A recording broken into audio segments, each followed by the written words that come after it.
How do I protect my product while using PCR content?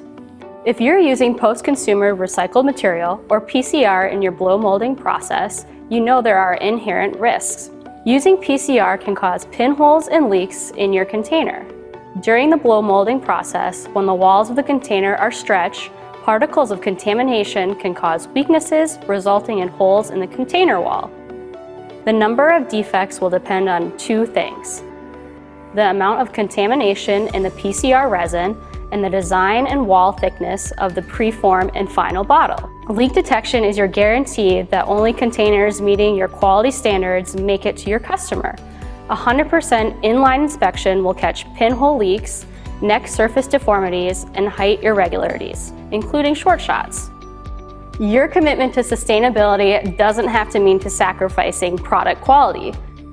Leak inspection provides the assurance you need to keep up with market trends, including increased PCR content.